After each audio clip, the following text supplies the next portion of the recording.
Mais vous le savez, c'est la dernière rencontre de cette 10e édition des Bibliothèques idéales. Les Bibliothèques idéales, c'est toujours des moments forts dans notre ville. Mais je crois que cette 10e édition a particulièrement touché le public. Vous êtes très nombreux ce soir, bien sûr, mais vous l'étiez tout au long de ces 10 jours de rencontres, ici à l'Aubette, mais aussi à l'Opéra, dans les médiathèques, dans les librairies et dans des endroits plus inhabituels, les arrêts de tram, une péniche et même des lectures à la prison de Strasbourg. Les bibliothèques idéales, plus que jamais cette année, ça a été des moments de la poésie, bien sûr, d'abord, des fables avec Eric Orsena, de l'intelligence, beaucoup d'intelligence, avec ces débats sur la société, avec la dialectique d'un Badiou, avec Todd, bien sûr, l'intelligence profonde d'un Nora, ou encore la sagesse de Michel Serres, ou les révolutionnaires et internationalistes comme Régis Debray ou Olivier Besancenot. C'était aussi des hommages émouvants à Albert Camus. Camus qui a été, lors de cette édition, d'abord lu par Enthoven, mais aussi par Clotilde Courreau, qui a été chanté par Abdelmalik, qui a été dessiné par Jacques Fernandez. Et puis il y a eu des moments de grâce, cet hommage à l'opéra à Barbara. Vous étiez particulièrement nombreux, dedans et malheureusement aussi dehors, avec Léopoldine. Il y avait aussi Kamel Daoud, cette rencontre avec ce journaliste, cet écrivain, qui, à chaque déplacement, met sa vie en danger, menacé par les islamistes. Et puis, les bibliothèques idéales, c'est un constat finalement, un constat rassurant. L'intelligence, la littérature, la poésie, les mots, les lettres ont vraiment leur place dans notre société. Peut-être pas partout, mais à Strasbourg, ici, c'est vraiment le cas et on peut en être heureux et s'en féliciter. Mais les bibliothèques idéales, c'est un gros travail de préparation. Et pour clore cette édition, je voudrais citer tous ceux, ou presque tous ceux qui ont contribué à leur préparation ces dernières semaines, ces derniers mois, et qui sont présents tous les jours, à chaque rencontre, ici, à l'Opéra, à la gare, pour aller accueillir les auteurs. Je voudrais remercier Lisa, Sarah, Suzanne, Lison, Lola, Yann et toute son équipe, Théo, Alban, Philippe, et puis et toute l'équipe des médiathèques qui programment les éditions et les rencontres dans les médiathèques de la ville. Mais tous ces auteurs qui viennent, ils viennent aussi par amitié, ils viennent aussi par fidélité à un homme qui s'engage depuis 10 éditions sur les bibliothèques idéales. Merci, pour clore cette introduction, d'applaudir chaleureusement tous ceux que je viens de citer et encore plus fort François Wolfermann. Merci.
Bonsoir Elisabeth de Fontenay, bonsoir Alain Finkielkraut. Nous sommes ravis de vous avoir à Strasbourg pour ces bibliothèques idéales, pour cette dernière rencontre qui marque donc la conclusion de ces bibliothèques idéales 2017.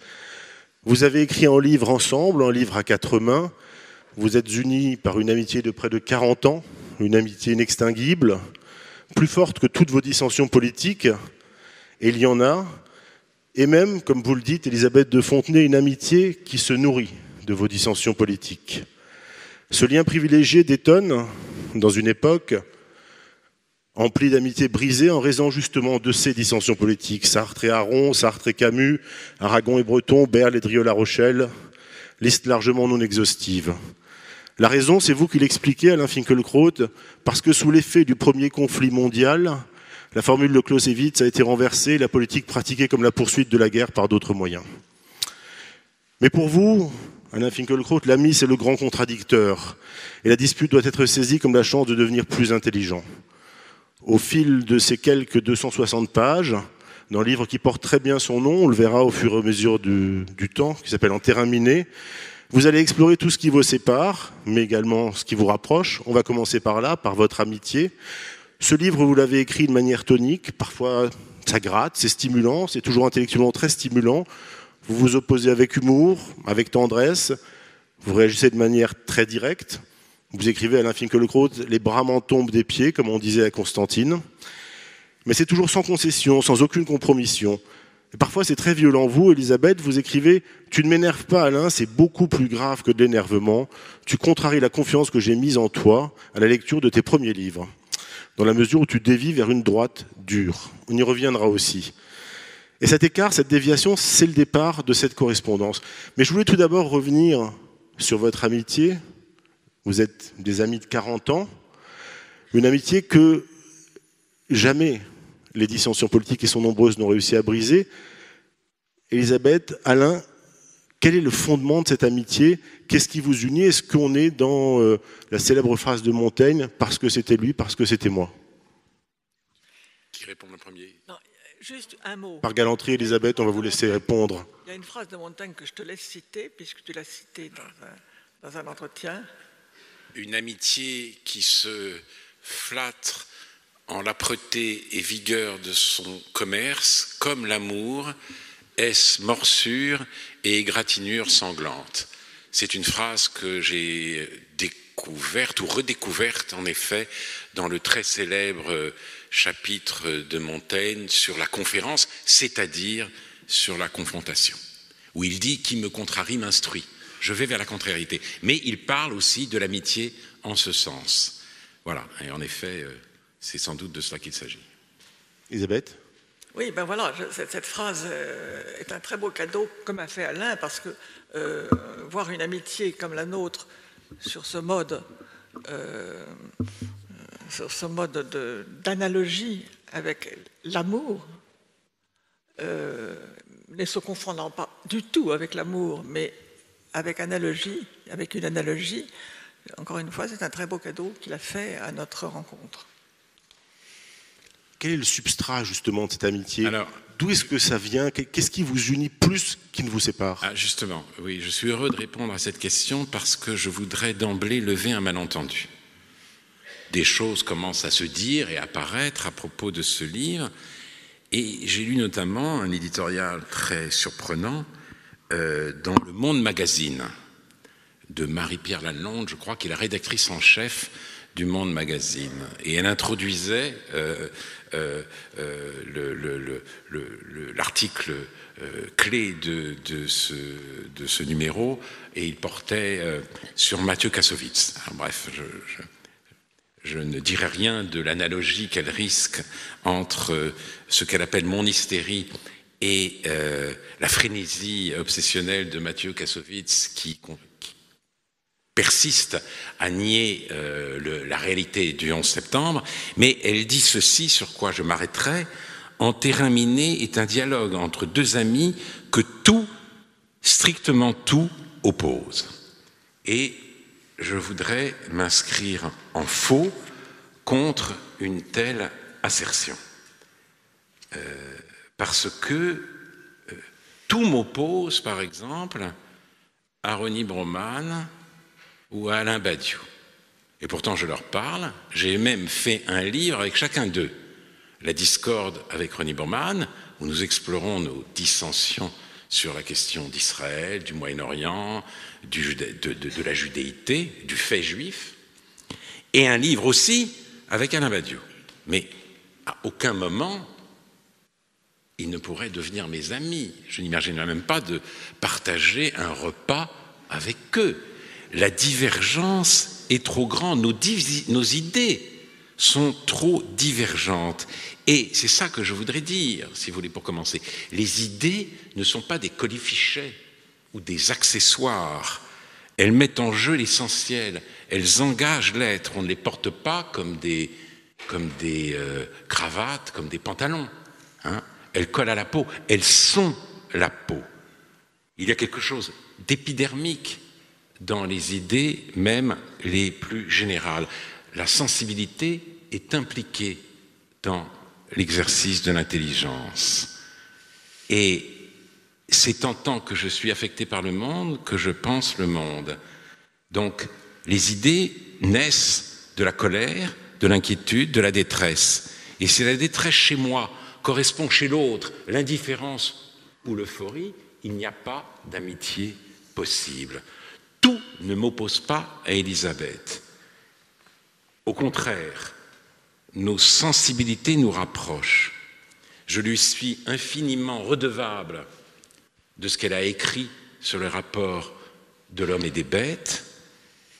Nous sommes étreints l'un et l'autre par le sentiment de la fragilité, de la vulnérabilité, aussi bien de la nation française que de l'État d'Israël, quelles que soient nos critiques que nous pouvons apporter à l'une et l'autre, ou à l'un et l'autre. Nous avons collaboré ensemble pendant 10 ans au Messager européen, la revue que j'avais créée, et elle n'a jamais hésité à me défendre. Elle a fait preuve d'une loyauté sans faille lorsque j'ai été attaqué. Et j'ai retrouvé par miracle, dans mon fatras, une lettre, peut-être qu'elle a oublié d'ailleurs, une lettre qu'elle avait co-signée et qui avait été adressée au journal Haaretz lorsque ce journal israélien avait publié un entretien calamiteux avec, entre guillemets, pour titre, c'était après les émeutes de 2005, ils ne sont pas malheureux, ils sont musulmans, entre guillemets, alors que je n'avais jamais prononcé cette phrase. Et Elisabeth de Fontenay, avec Eliane Candel, Jacques Tarnero et d'autres, demandaient des explications à Haaretz. Voilà la réalité. Simplement, ce dont je me suis rendu compte, au moment où nous avons commencé ce livre sur sa proposition, c'est qu'elle en avait quand même gros sur le cœur. Malgré tout, parce qu'on ne s'est pas beaucoup disputé. Gros sur le cœur, et j'ai compris en effet qu'elle me reprochait mes dérives ultra-droitières. Ce qui m'a amené à m'interroger sur cette question. Suis-je de droite? Quelle est la pertinence du clivage droite-gauche aujourd'hui? Et je la remercie de m'avoir obligé à poser cette question. Elisabeth de Fontenay, est-ce que vous vous souvenez de cette lettre? Il y a aussi quelque chose qui est... Je ne me souviens pas du tout de cette lettre, du tout. Mais je crois que ce qui nous rapproche, ce qui nous lie même, c'est une grande, tu l'as dit toi-même un jour, une grande émotivité de la pensée. Et cette émotivité est évidemment fait que nous sommes extrêmement violents parfois l'un envers l'autre, plus moi envers toi que toi envers moi, parce que tu me respectes, parce que je suis une femme, pas seulement. Parce que je suis vieille. Pas seulement. Eh oui, mais c'est très important. Je représente une certaine transcendance pour lui. Il y a une triple transcendance. La différence des sexes. Tu vois, je te fais plaisir, je dis ça. La différence des sexes. Je suis pour le genre, mais la différence des sexes existe pour moi. La différence d'âge et le fait que j'ai enseigné la philosophie pendant 40 ans. C'est ma triple transcendance. Le mot est très gros, est énorme, mais je reconnais qu'Alain me ménage toujours beaucoup et quelquefois je l'attaque de façon un peu lâche, un peu basse même parfois. Et il me répond toujours avec beaucoup de respect, beaucoup de fermeté, beaucoup de respect. Ça fait partie de notre amitié, cette relation de transcendance. Il est aussi une transcendance pour moi, bien entendu. Il y a quelque chose qui est très important, vous ne faites que l'effleurer, mais c'est à mon avis extrêmement important, c'est que Alain Finkielkraut vous fait rire, et qu'il n'y a pas d'amitié sans le rire. Je vous demande pardon, ça résonne tellement que je parlez-moi. Ce qui est important, en fait, c'est le rire. Alors voilà, ça c'est certainement quelque chose qui compte beaucoup.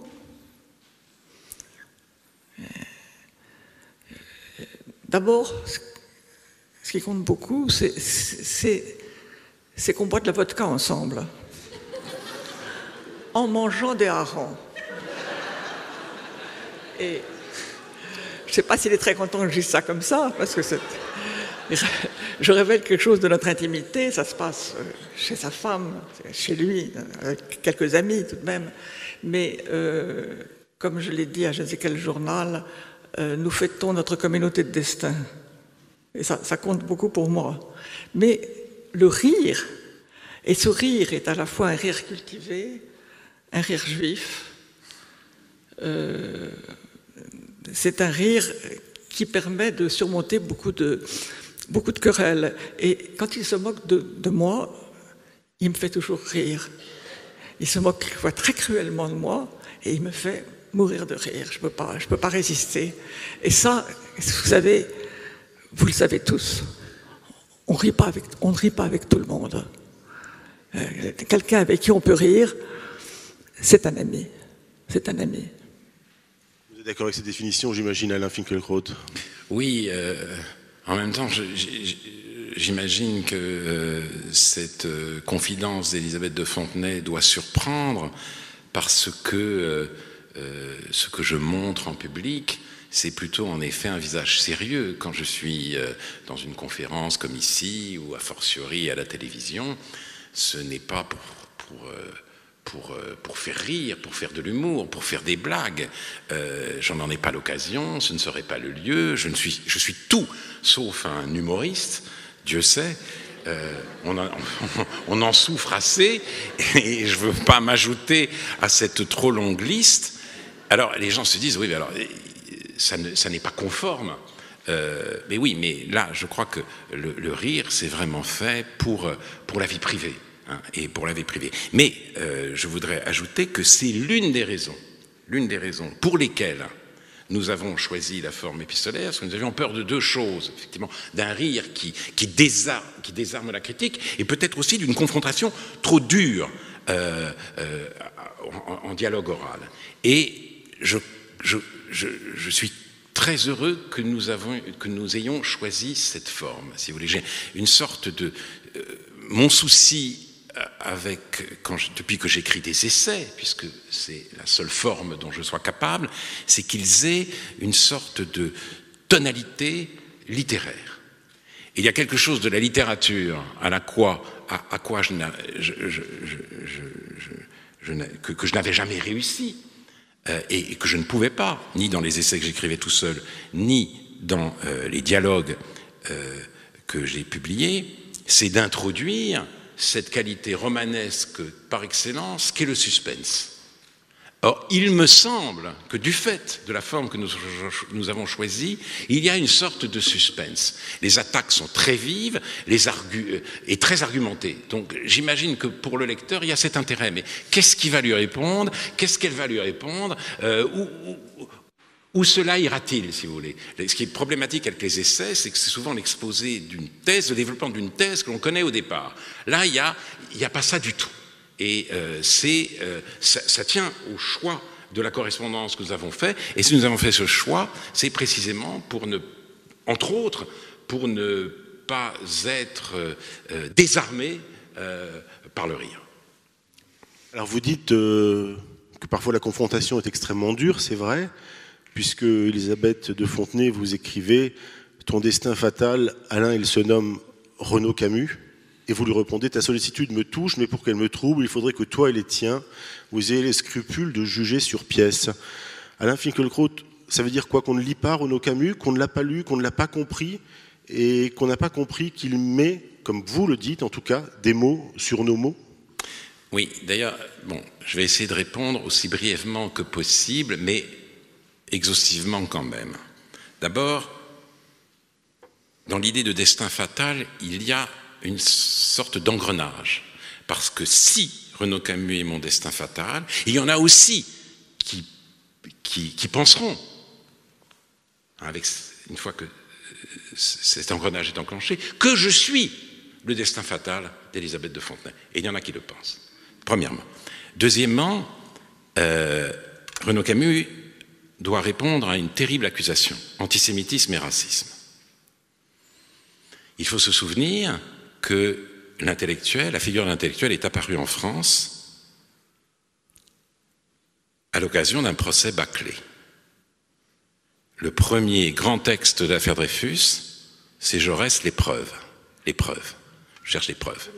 Je juge sur pièce, les preuves.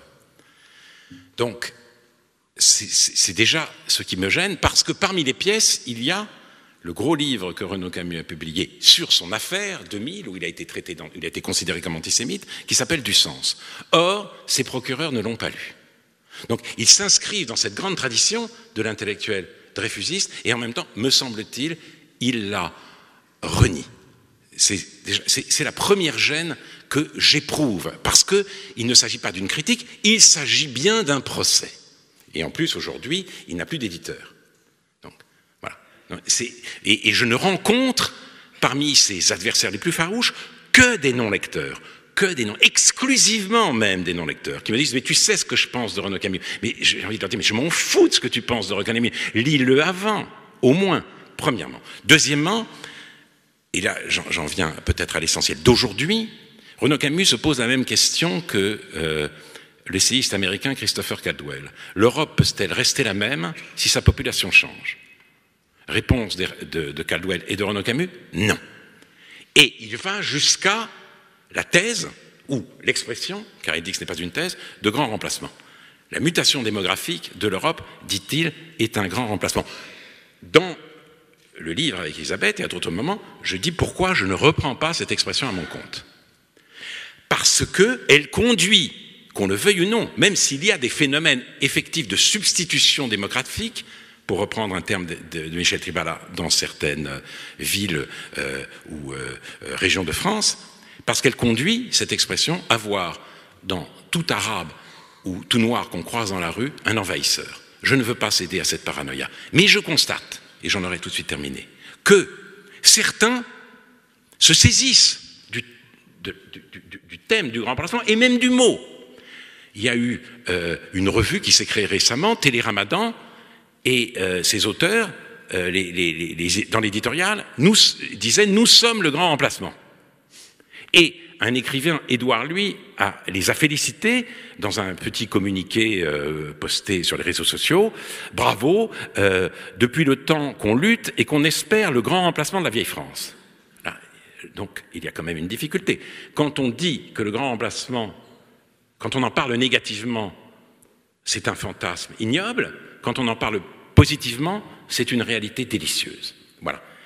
Voilà toutes les questions que je pose. Mais au bout du compte, je remercie Elisabeth de sa mise en cause parce qu'elle m'a permis, moi, d'aller jusqu'au bout de cette question et d'élucider à la fois mon lien avec Renaud Camus et mes très graves divergences. Divergences qui s'aggravent aujourd'hui parce qu'il tweete de plus en plus, multipliant ainsi le nombre de ses non-lecteurs qui se contentent de ses tweets, et comme je le dis dans le livre, il est tellement angoissé par ce qui se passe qu'il perd les pédales.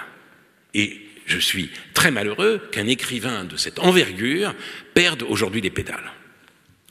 Elisabeth, je crois que vous voulez lui répondre. Alors, je voudrais te dire une fois de plus que je ne supporte pas que tu me dises que je ne lis pas Renaud Camus, donc je n'ai pas le droit de juger. Il a fait des déclarations, il a pris une position, il s'est engagé au Front National, ça mérite jugement, et ne pas lire Renaud Camus est un droit de l'homme élémentaire, et je dirais même que c'est un droit des femmes. C'est un droit.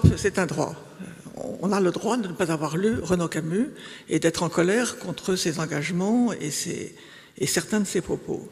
Mais je voudrais dire une toute autre chose, beaucoup plus sympathique vis-à-vis de toi. Je réclame le droit à la mélancolie. Je réclame le droit au deuil. Tu es en deuil, par exemple, du quartier où tu as été élevé et qui s'est complètement transformé, que tu ne reconnais plus. Tu as droit à ce deuil. non seulement tu as droit à la mélancolie, et quand je te dis que tu as le droit, c'est que je partage quelque chose de cet ordre, même si je n'en fais pas le même usage politique que toi, je crois que tu as droit aussi à la nostalgie. Et la nostalgie peut avoir, comme certains auteurs l'ont montré, je pense à Walter Benjamin en particulier, la nostalgie peut être révolutionnaire. Et je crois que cette expérience du désir de retrouver quelque chose qui a été perdu peut donner de l'impulsion à une action pour aller de l'avant. Ce que je n'admets pas, c'est la défense, la conservation, la veille, la vigilance, c'est-à-dire une façon de se rétracter, de se fixer sur ce qui a été perdu.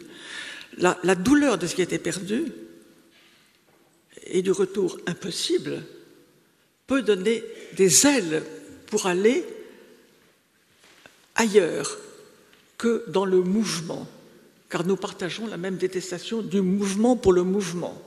Quand j'ai fait des émissions à France Inter sur les animaux, j'ai découvert que Radio France avait une radio qui s'appelait le Move.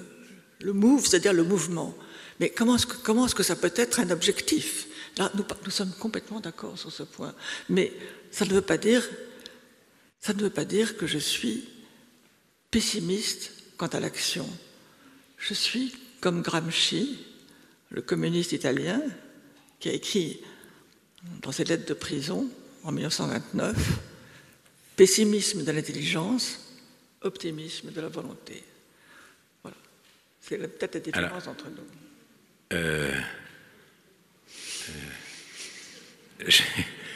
J'aime beaucoup cette conversation. Je vais laisser quoi? Parce comment?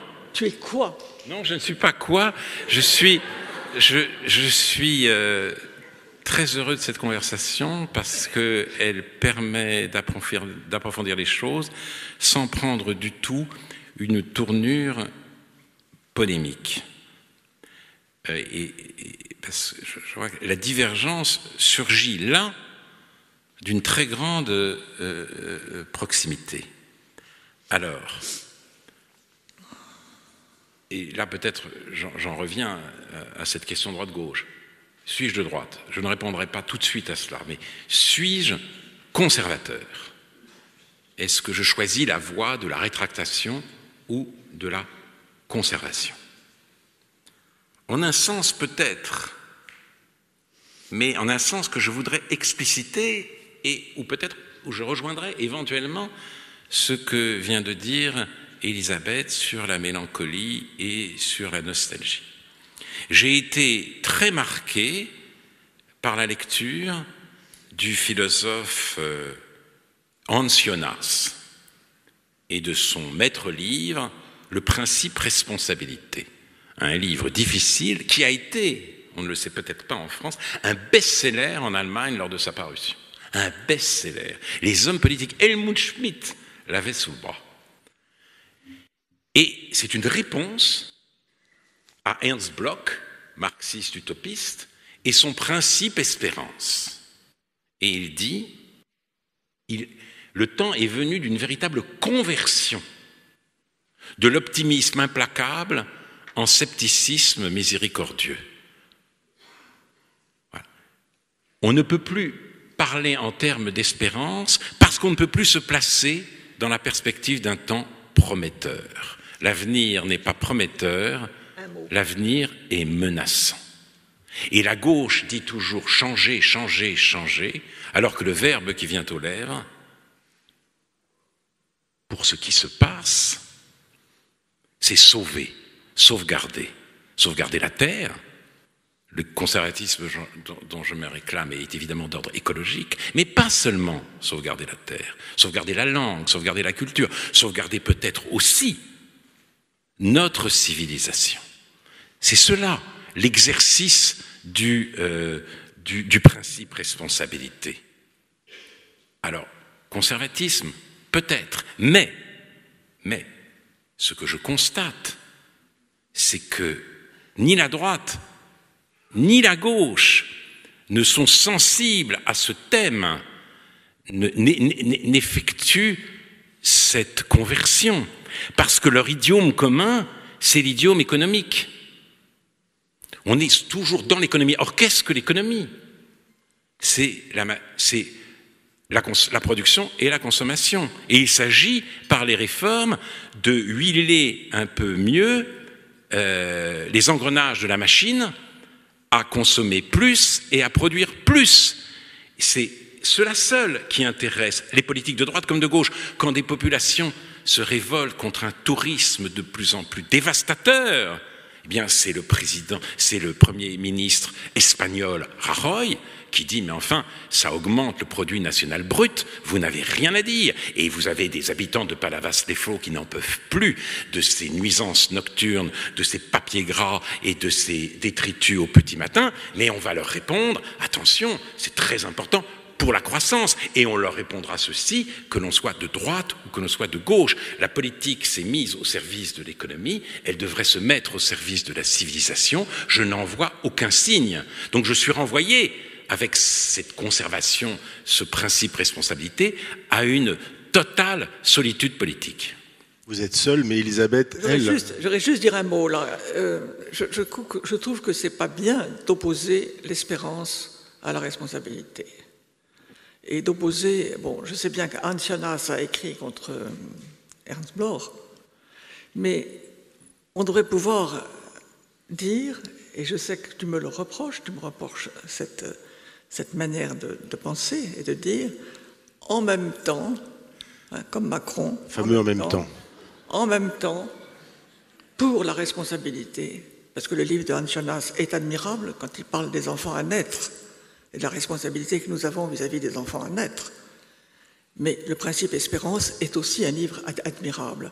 Il faut faire une dialectique entre l'espérance et la responsabilité. Alors, tu accentues la responsabilité, j'accentue peut-être l'espérance parce que je me prétends de gauche. C'est ça, de gauche finalement, parce que vous dites je suis de gauche, c'est ridicule, c'est débordé, et c'est peut-être appuyé sur l'espérance. Absolument, voilà. Mais là... Je n'ai rien à redire à cela. J'ai accentué le thème de la responsabilité pour essayer de mieux définir ce conservatisme qui serait le mien, mais qu'on puisse réfléchir en termes dialectiques, oui, évidemment. Ce qui est curieux, Alain Finkielkraut, c'est que pour vous, la France, vous l'écrivez, est devenue une patrie charnelle, terme très barrésien s'il en est. Péguiste, pardon. Et Barrès l'a aussi utilisé, je crois. Mais depuis que l'hypothèse de sa disparition existe. On me fait beaucoup grief d'avoir parlé d'identité nationale. C'est mon livre « L'identité malheureuse ». Ce mot, je ne l'ai pas découvert dans la littérature chez Péguy, ni même chez les auteurs qui m'ont beaucoup influencé de la résistance, chez les auteurs qui écrivaient sous l'occupation, qu'il s'agisse de Simone Weil, de Marc Bloch, ou un auteur beaucoup moins connu, Léon Werth, que l'on connaît peut-être, quand on le connaît encore, comme le dédicataire du Petit Prince de Saint-Exupéry. Il a écrit un journal de l'occupation qui s'appelle Déposition, qui a été publié il y a quelques années seulement aux éditions Viviane Ami, qui est un journal absolument extraordinaire. Et à l'entrée, je crois, du 21 octobre 1940, il dit ceci. Je tiens à une civilisation, à la France. Je n'ai pas d'autre façon de m'habiller, je ne peux pas sortir tout nu. Voilà, l'identité française, pour moi, c'est ça. Et je pense en effet qu'aujourd'hui, on est en train de me déshabiller ou de nous déshabiller, sous l'effet d'une crise de civilisation d'une part et d'un choc de civilisation d'autre part. Disparition, oui, parce que cette civilisation ne sait plus se transmettre. Peut-être y aura-t-il un sursaut. Tout n'est effectivement pas joué, Mais la crise l'échec de la transmission est terrible, la culture est complètement marginalisée à l'école, et choc de civilisation, bon, c'est en effet ce qui se produit et ce que certains appellent la fracture française. Et ce phénomène de sécession intérieure, une seconde société s'impose insidieusement au sein de notre République qui vise la sécession et peut-être le séparatisme, écrit Elisabeth Badinter dans la préface du deuxième grand livre coordonné par Georges Bensoussan, après les territoires de la République. Il s'agit de Une France soumise. Voilà. Tout cela, effectivement, suscite en moi une grande inquiétude et je suis devenu patriote au moment où j'ai senti cette fragilité. Sinon, la France, pour moi, allait de soi. C'était pas une identité, c'était une carte d'identité. Et je me suis rendu compte à quel point j'étais français quand j'ai eu le sentiment que les choses commençaient à s'effriter. Alors les choses s'effritent, vous en parlez tous les deux, vous échangez sur ce livre, c'est l'histoire mondiale de la France de Patrick Boucheron. Alors pour vous, Elisabeth de Fontenay, vous êtes partagée entre une adhésion théorique en fait au projet de Boucheron, cette discontinuité historique, la présenter, et vous êtes par contre dans un rejet de ce qu'il veut en faire en fait. Quelle est votre vision de ce livre, cette ligne de fracture? On en parlera avec vous, Alain Finkielkraut, vous êtes beaucoup plus tranché. Je suis d'accord avec Patrick Boucheron pour ouvrir l'identité de la France aux influences étrangères qui ont toujours existé et ouvrir l'identité de la France à l'épreuve de l'étranger. Voilà, c'est ça ma position. Mais je ne suis pas d'accord avec ce livre qui a eu un succès fou. Et je crois que les gens qui se sont emparés de ce livre sont des imbéciles. Le mot n'est pas trop fort dans ma bouche, parce qu'ils n'ont pas compris que c'était la fin de tout. Il y a 30, je sais pas combien de dates il y a, je me rappelle 146, je crois. 146 dates, complètement disparates. Comme je le disais dans un entretien, c'est un inventaire à la Prévert. Et ça applique un modèle auquel je suis très attachée, puisque j'ai travaillé beaucoup sur la question de l'histoire naturelle, j'ai travaillé beaucoup sur Buffon, sur Diderot, sur Darwin. Ça reproduit le modèle de l'histoire naturelle, ou de la théorie de l'évolution, de la théorie synthétique de l'évolution, qui a cours à l'heure actuelle, qui rassemble des disciplines de toutes sortes. C'est-à-dire l'idée que le devenir ne va nulle part, qu'il n'y a aucune téléologie, aucune finalité, aucun accomplissement. Cette idée-là est une idée fondamentale de l'histoire naturelle.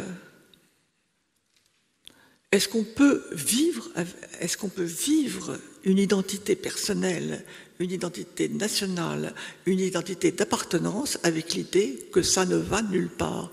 On ne peut pas.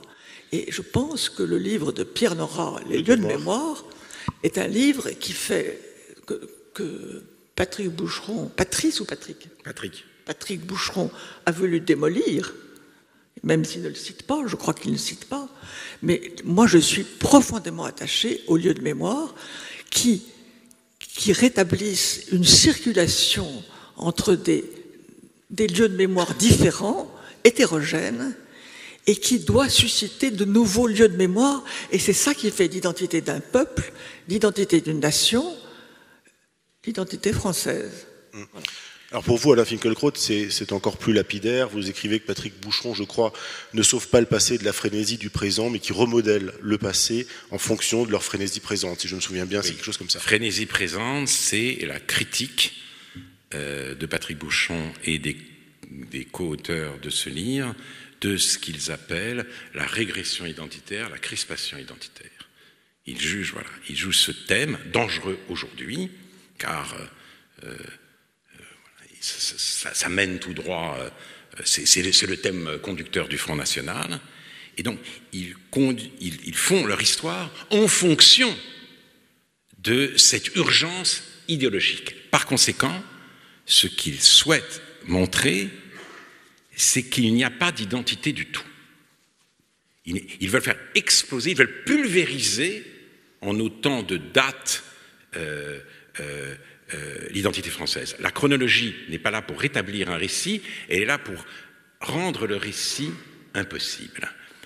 Et avec cette idée aussi que si la France se dépouille d'elle-même, d'une croyance en son identité, alors elle deviendra plus hospitalière, elle se fermera moins, elle s'ouvrira à l'autre. Je pense exactement le contraire, et je pense que ce n'est pas, si vous voulez, le rôle de l'historien que d'annexer l'histoire à ce qui lui apparaît comme les exigences du jour. Et surtout, histoire mondiale de la France. Moi, j'ai vu ce livre pareil, je me suis dit, mais enfin, la France a représenté quelque chose pour le monde. J'ai lu notamment un essai sur la France d'Ernst Curtius, de la France, écrit en 1925. Ernst Curtius est un grand romaniste allemand, un érudit comme l'université allemande savait les produire. Et il dit, mais la France c'est ce pays qui considère la littérature comme une composante essentielle de ses destinées. Patrie littéraire, dira plus succinctement Mona Ozouf. Et je regarde l'index, parce qu'il faut bien se repérer, et je ne vois aucun des grands auteurs patrimoniaux. Je ne vois pas La Fontaine, je ne vois pas Proust, je ne vois pas Claudel, je ne vois pas Racine, je ne vois pas Rabelais. Ils n'y sont pas, alors que je vois Frantz Fanon, je vois Aimé Césaire, je vois tous ceux à qui la France est censée faire du mal, et quand la littérature apparaît, ou a peut-être fait du mal, et quand la littérature apparaît, c'est les contes des mille et une nuits, c'est-à-dire ce que nous devons à l'Orient. Donc quand la France est quelque chose, elle n'est que dette. Et sinon, elle n'est rien. Et il est vrai que j'ai été stupéfait par cette espèce de déforestation gigantesque de ce que la France a de plus beau, a d'essentiel. Et je me souviens de cette phrase magnifique de Lévinas, disant que, justement, à l'issue de l'affaire Dreyfus, il vient en France et il dit, il a connu des professeurs à Strasbourg en 1923, qui étaient adolescents au moment de l'affaire Dreyfus, et il dit, vision extraordinaire d'un peuple d'une nation à laquelle on peut adhérer par le cœur et par l'esprit, et pas seulement par les racines. Mais il ne reste rien pour le cœur et pour l'esprit dans cette tentative censée ouvrir la France à l'autre. Rien pour le cœur et pour l'esprit, absolument rien. Il n'y a plus rien à aimer, rien de ce que les étrangers ont aimé en France, ont salué en France. Et effectivement, beaucoup d'étrangers ont en quelque sorte fait don de leur génie à la France, mais parce qu'ils l'aimaient. C'est le cas de Lévinas, qui n'est pas présent. C'est le cas de Sioran, c'est le cas de Beckett, c'est le cas de Ionesco. Et ils ne sont pas présents non plus, parce qu'il s'agit simplement de marquer la dette de la France, sa culpabilité, et de la vider de toute substance pour prétendument l'ouvrir à l'altérité. Ce n'est pas le bon chemin. Là aussi, il faut faire de la dialectique. Il faut que la France soit un sujet, mais pas une substance. C'est différent, un sujet et une substance. Un sujet vivant, à qui il est arrivé des choses glorieuses, dont nous sommes fiers, et des choses honteuses, car l'histoire de la France est parsemée d'événements honteux, dont le dernier est évidemment la guerre d'Algérie, et précédée par Vichy. Mais ce sujet en devenir, qui est le sujet qui raconte l'histoire, en quelque sorte. Au fond, l'historien, le professeur d'histoire, il doit prendre la France, s'identifier à la France comme sujet, et il doit parler de quelque chose. Boucheron, on ne parle plus de rien, c'est l'histoire. Quel est le titre? Je ne sais plus. L'histoire mondiale de la France. Mondiale de la France. Il ne parle plus de rien du tout. De rien du tout. Ça se défait. Alors, je suis bien d'accord pour lutter contre le substantialisme, l'essentialisme, l'identité française. Je suis d'accord avec tout ça. Mais encore faut-il que quelqu'un parle de quelque chose aux enfants à l'école, aux enfants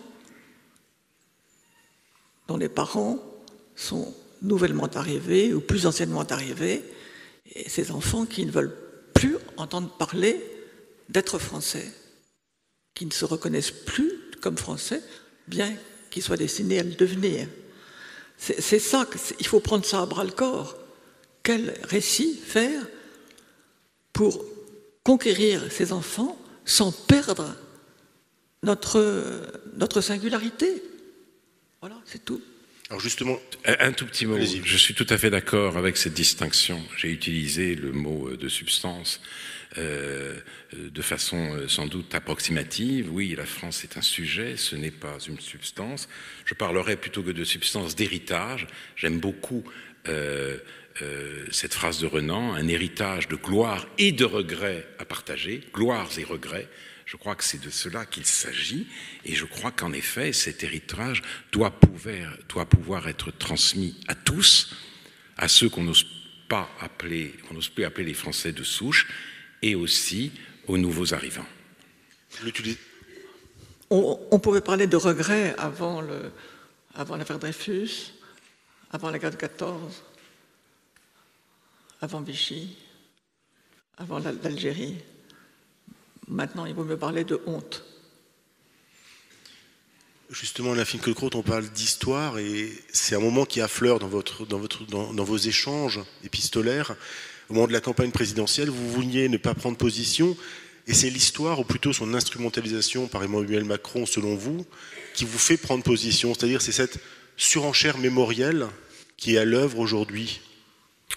Alors, j'ai aussi pris position, sans enthousiasme excessif, mais au deuxième tour, en disant que j'allais voter pour le candidat En Marche.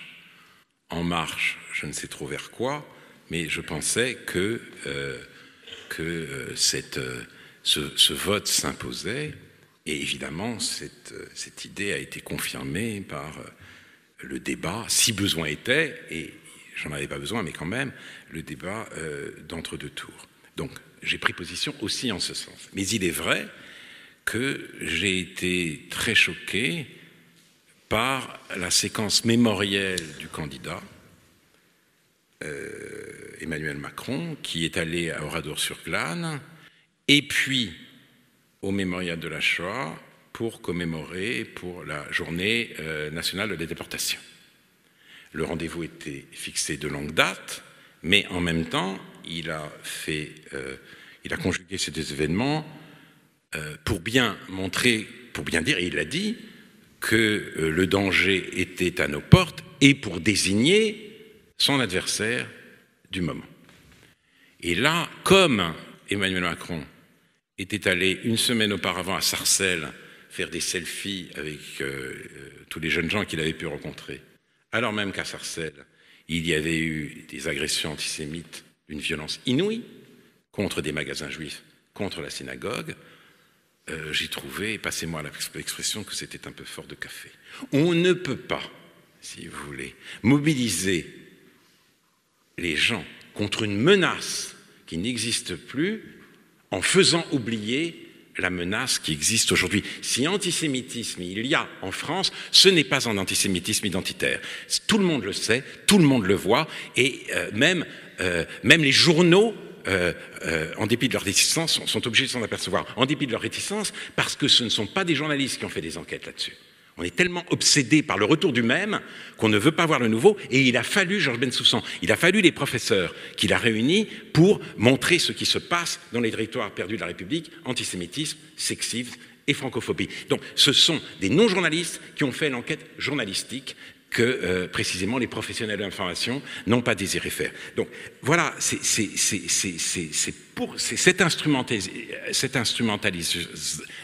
ce type d'instrumentalisation qui m'a évidemment choqué. Je n'ai aucune espèce de sympathie ni d'indulgence aujourd'hui pour le Front National, mais force m'est de constater que ce n'est plus un parti pétainiste, que nous ne sommes pas menacés par un retour de Vichy en France. Nous le savons très bien, nous le voyons tous les jours, et combattons ce parti pour ce qu'il dit, pour ce qu'il est. Il y a assez à faire avec Trump, assez à faire avec Poutine, assez à faire avec beaucoup de choses, et en même temps, regardons la menace où elle est, et au lieu, justement, dans une campagne électorale, de la taire pour obtenir les voix des quartiers que l'on dit populaires.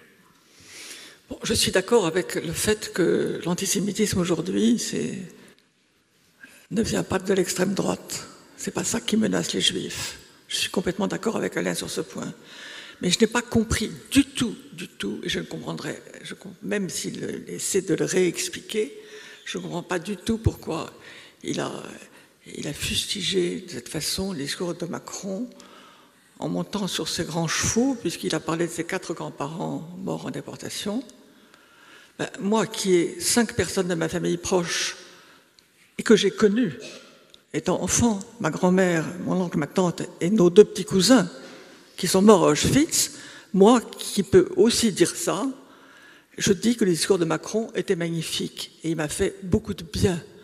Et il était dans la ligne de Chirac qui avait dit quelque chose de magnifique, qui a fait très plaisir aux Juifs, à beaucoup de Juifs. Voilà, nous avons une dissension très profonde et tout à fait inattendue, puisque c'est quand même un sujet qui nous rapproche beaucoup, mais nous avons une dissension fondamentale sur ce point,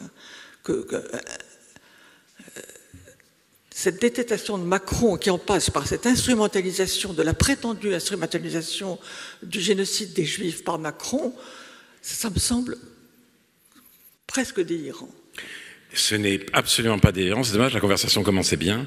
Ce n'est absolument pas délirant, il s'agissait encore une fois d'une séquence politique destinée de manière très claire à pointer le danger que représentait la venue au pouvoir du Front National. Le devoir de mémoire, pour moi, c'est de veiller sur l'indisponibilité des morts. Les morts ne sont pas à disposition, et certainement pas à disposition dans une campagne électorale où en plus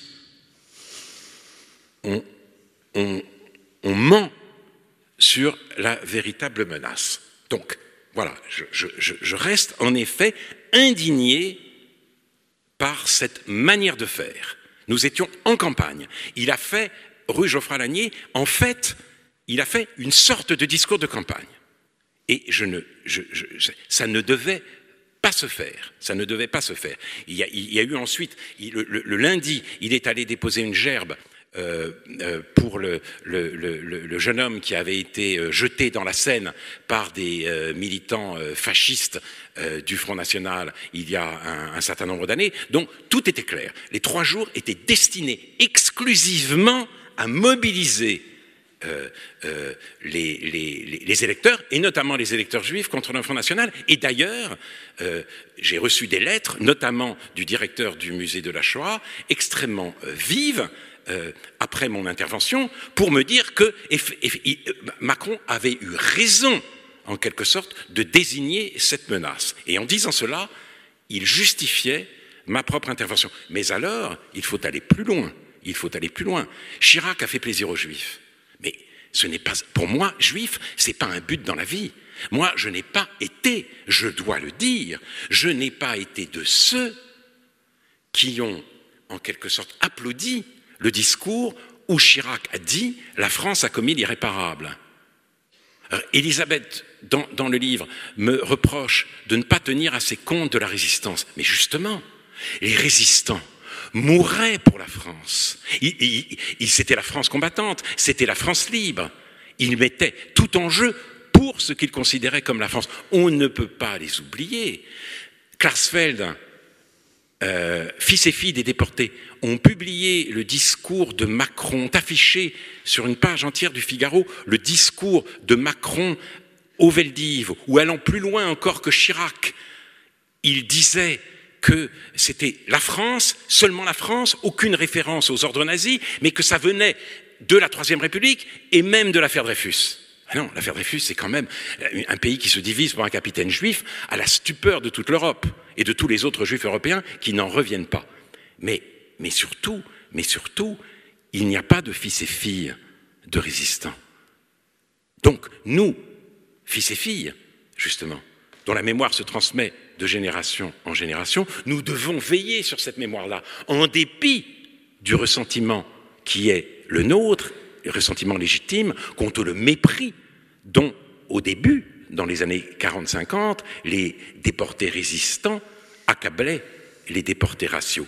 Et puisque Elisabeth parle de cela, moi je voudrais vous lire quelques extraits d'une lettre extraordinaire de Jacques Maritain à Antoine de Saint-Exupéry en décembre 1942. Antoine de Saint-Exupéry appelle à la réconciliation des Français et Maritain ne peut pas supporter cela parce que le régime de Vichy ne peut pas être absous. Il ne peut pas être absous à cause de quoi? Il parle bien du régime de Vichy, il ne dit pas les Allemands, il dit le régime de Vichy, c'est-à-dire l'État français. Les lois antisémites avec leur cortège de bassesse morale et de cruauté. Et la violation du droit d'asile, la livraison des réfugiés étrangers et des juifs naturalisés français. Quelque chose qui n'avait jamais encore souillé notre histoire. Voilà ce qu'il reproche directement à Vichy, à l'État français. Mais il ajoute, et je crois que c'est très important, que Vichy il est scandaleux que Vichy s'arroge de parler comme s'il était la France. Et il aurait suffi, me semble-t-il, pour honorer toutes les mémoires, de s'inscrire dans la lignée de Maritain.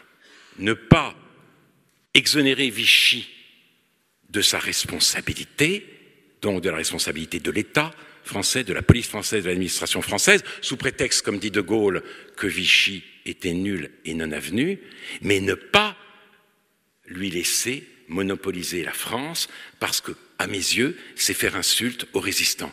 Et que des Juifs soient contents et soient heureux de voir les présidents s'engager dans cette espèce de surenchère pénitentielle et accusatrice, moi, je le regrette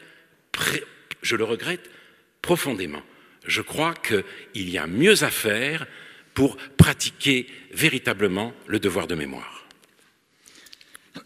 J'ai l'impression, Alain, je te soupçonne. Je soupçonne ton patriotisme de ne pas supporter l'idée qu'il y a eu une période fasciste d'une partie de la France entre les deux guerres.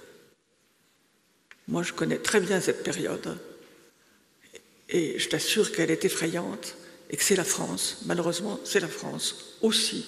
Ça n'est pas que la France. La France est autre chose que ça. Mais c'est la France. Alors, je sais bien, nous avons partagé la même détestation du livre de Joseph Sternel ou du livre de Bernard-Henri Lévy. Nous sommes d'accord là-dessus, sur des excès. Moi, je ne dis pas que la France était fasciste entre les deux guerres, mais qu'il y a eu des mouvements fascistes qui ont mené droit à Vichy et qu'il y a une espèce de continuité là qui est indéniable.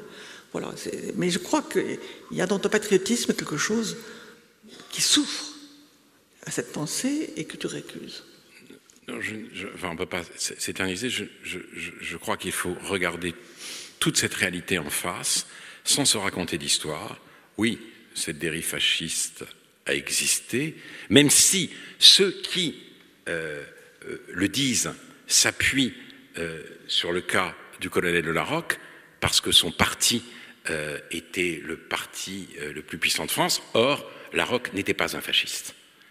Et il n'était surtout pas un antisémite.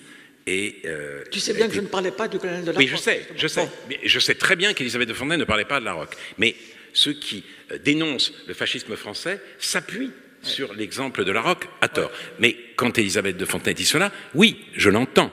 Je suis d'accord avec elle. Mais moi, je suis lecteur. Je suis lecteur de Crémieux-Briac, par exemple. Et je me dis, mais que penserait-il ? Il a donné un sens à sa vie. Il a donné un sens à sa vie. Et ce sens-là, nous en sommes tous dépositaires, puisque précisément, il n'y a pas une catégorie de population à laquelle il peut être transmis. Il ne se transmet pas comme la mémoire juive de génération en génération. C'est à cela que je pense. Mais il ne faut fuir, il ne faut rien fuir. Et quand je dis que Chirac aurait dû parler de l'État français, je crois que l'accusation est suffisamment grave, parce que l'État français, c'est pas rien. C'est la police, c'est l'administration, c'est le zèle de certains policiers, c'est une partie de l'opinion, bien sûr. Et tout cela doit être dit et redit. Mais voilà, j'ai ce problème et je suis content d'avoir pu exprimer mon malaise devant la surenchère des hommes politiques, des responsables politiques depuis le discours de Chirac. Chacun veut aller un peu plus loin que l'autre dans cette espèce de concours pénitentiel et je ne vois pas ce que... Enfin, le juif que je suis n'y voit pas un hommage à ses parents ou à ses grands-parents. Alors on pourrait continuer encore longtemps ce dialogue. Oui. Malheureusement, le temps qui nous est imparti est écoulé. Oui. On aurait bien voulu parler de féminisme, surtout aujourd'hui qu'on a lu dans le Figaro hier qu'il y avait donc des toilettes transgenres à l'université de Tours. On aurait voulu avoir votre avis là-dessus, Alain Finkielkraut. Mais malheureusement, le temps est imparti. Vous pouvez donc vous plonger dans ce livre, voir bien d'autres sujets. Et finalement, c'est vous, Elisabeth, qui résumez le propos. Alain Finkielkraut dit « Mais qu'est-ce que tu me cherches des poux dans la tête ?» Et vous dites « Mais c'est un acte maternel, gentil, et quand on cherche des poux dans la tête, c'est pour sauver ou aider le petit garçon. » C'est pas un dialogue de sa maman au petit garçon, mais c'est un dialogue très tendre, très amical, très fraternel. Il me reste à vous remercier de votre attention et de votre dialogue, Alain Finkielkraut, Elisabeth de Fontenay, et dire que vous êtes disponible pour échanger en particulier avec la salle et signer vos livres ici sur la scène. Merci beaucoup.